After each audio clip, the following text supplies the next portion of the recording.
Hello बच्चों, चलिए आज का हमारा प्रश्न है NP 13 अनुपात N+1 P 12 बराबर है 3:4 के। तो NC1 का मान ज्ञात करना है। तो यहाँ से इस प्रश्न को करने हेतु हमारे पास यहाँ से हमारी मुख्य अवधारणा कार्य करेगी। मुख्य अवधारणा यहाँ से लेंगे। यदि हम NPR का मान ज्ञात करें तो NPR का मान होता है N का फैक्टोरियल बट्टे N-R का फैक्टोरियल हमारे पास आएगा। तो यदि हम प्रश्न के अनुसार देखें, प्रश्न के अनुसार हमें दिया गया NP 13 का जो अनुपात है वह दिया गया है N+1 P 12 के साथ, जो कि बराबर है 3:4 अर्थात 3/4 के।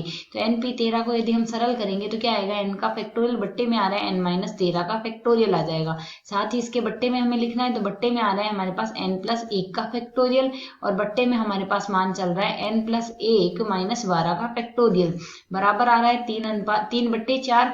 इसे यदि हम यहाँ से सरल कर ले तो यह हमारे पास क्या है। तो अगर हम यहाँ से इसे सरल करें तो हमारे पास मान क्या आएगा, N का फैक्टोरियल है और बट्टे में हमारे पास यहाँ से क्या है, N-13 का फैक्टोरियल। तो N-13 का फैक्टोरियल हम यहाँ से ऐसा का ऐसा लिख देंगे। अब यदि बाकी पद उल्टा हो जाएगा तो N-11 का फैक्टोरियल आएगा, उसे सरल करेंगे तो N-11 गुणा में N-12 गुणा में N-13 का फैक्टोरियल हम यहाँ से लिख देंगे।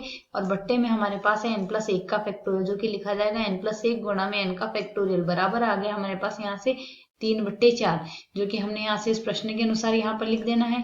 इसको यदि हम आगे सरल करें, N-13 फैक्टोरियल से N-13 फैक्टोरियल कट गया, N फैक्टोरियल से N फैक्टोरियल कट गया। सरल करने पर मान क्या आएगा, 3 गुणा में N+1 आ गया, बराबर में आएगा 4 गुणा में N-11 गुणा में आ जाएगा N-12। अब यदि यहाँ से इसका हम प्रसार कर ले तो 3N+3 आएगा, बराबर आएगा। बाकी पद को यदि हम सरल कर ले तो हमारे पास यहाँ पर जो मान आएगा उसे हम सरल करके क्या लिख सकते हैं, यहाँ से 4 से गुणा होगा तो पद हमारे पास यहाँ से क्या बन जाएगा, N² माइनस में यह आ जाएगा हमारे पास 4 से गुणा होगा तो 4N² माइनस 23 गुणा 4 आ जाएगा हमारे पास। यहाँ से 23 गुणा 4 करेंगे जो कि 92 आएगा, 92 N आ गया, साथ ही 528 प्लस में आ गया है।